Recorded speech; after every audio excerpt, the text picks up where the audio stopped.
Alright, so she pushes her off, she won, she jumps in, and oh yeah, I mean that foam pit is just not deep. It's popular Twitch streamer Adriana Chechik breaks her back at TwitchCon by jumping into a foam pit. We're gonna break down what happened in this video. So this is something that's been going pretty viral. A popular Twitch streamer apparently was jumping into a foam pit and supposedly broke her back. So we're gonna take a look at exactly what happened, and then I'll share my thoughts on what exactly is going on. Alright, so it looks like she jumps and ooh, you can see it.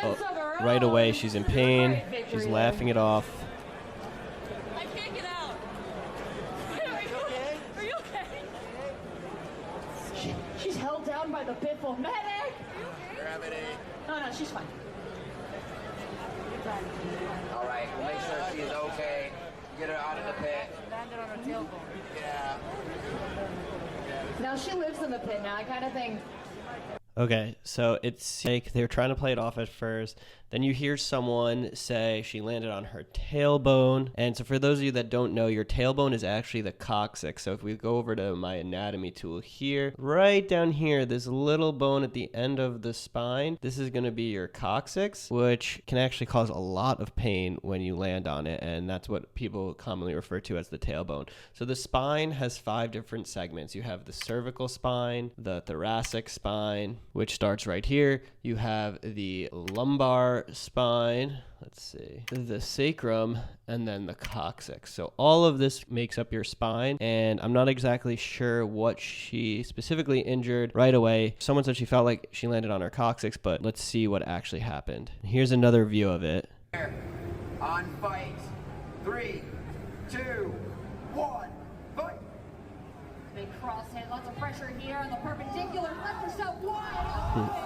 Alright, so she pushes her off, she won, she jumps in, and oh yeah, I mean that foam pit is just not deep. It's very shallow. You could tell she smacked something hard right away. So here's a BuzzFeed article about exactly what happened to streamer and adult performer Adriana Chechik. Says she broke her back in the foam pit at TwitchCon. Okay, so she says, well, I broke my back in 2 places and am getting surgery to put a meter rod in for support today. Okay, so when she says I broke my back in 2 places, my guess would be some sort of compression fracture, probably in one of the vertebrae. I'm not sure which one, but when someone says they break their back, this is generally what they mean. So if we zoom in here, these are the vertebrae. This is the thoracic vertebrae. You can tell if it's thoracic versus lumbar based on the shape. So if you take a look, see how this spine kind of points down.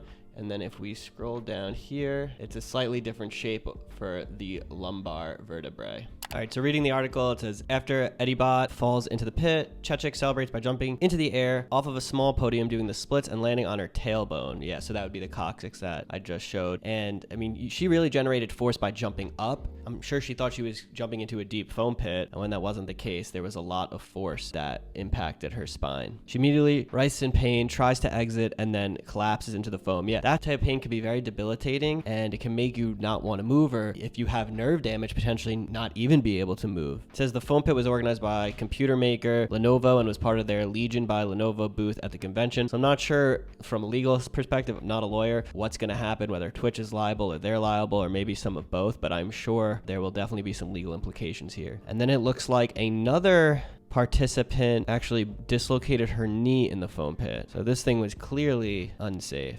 And then did someone else break their ankle? Oh my gosh. Right here it says, according to one British manufacturer of foam pit, standard gymnastic pits should be at least 6 feet deep with paste pit linear foam to help absorb the shock. USA Gymnastics says foam pits vary from 4 to 8 feet in depth and are typically built on a trampoline foundation. So my guess is that this pit was definitely more shallow than that. Seems like they're declining to say exactly how deep the foam pits are, or were in this case. So if we take a look at one of her tweets, she wrote, so surgery went well, 5 hours and 30 minutes. Yeah, I've been in spine surgeries before and some longer orthopedic procedures, and they could take a while. This is not even long for some spine surgeries. More fusions than expected, bones completely crushed, and nerve damage to my bladder. Hopefully I'll be able to pee again in the near future. Had some bleeding around the bone, but overall doing good. So it seems like she got a spinal fusion surgery. So what that is basically if you have fractures to the spine, or there's a lot of other reasons you might need fusion surgery to add stability to the spine. Basically, you put rods and screws and essentially fuse multiple adjacent vertebrae. Now, you want to try to avoid this at all costs.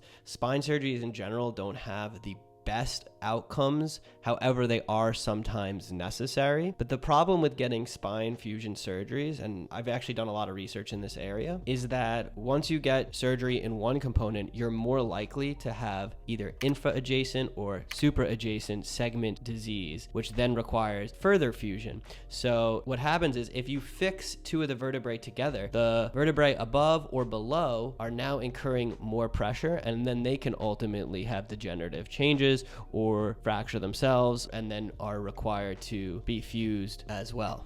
So this definitely doesn't happen in all cases, but it is something worth noting. If you are thinking about getting spinal surgery, you want to try and avoid it unless it's the last option, in which case there are sometimes very amazing results with spine surgery when needed. As a future PM&R physician, my goal is to keep you out of the operating room as much as possible, but it seems like in a case like this, it was definitely warranted. And you can tell because she has nerve damage and it seems like she's having urinary issues, which is definitely a sign that surgery might be necessary. So ultimately, this was a horrific accident. I hope Adriana the best in her recovery. There's actually a lot of rehab that is probably going to be required for her to get back to full functioning, and it seems like she may even need to have further surgeries. Hopefully that's not the case. She recovers soon, and this eventually becomes a distant memory, but spine injuries are definitely not something you want to mess around with.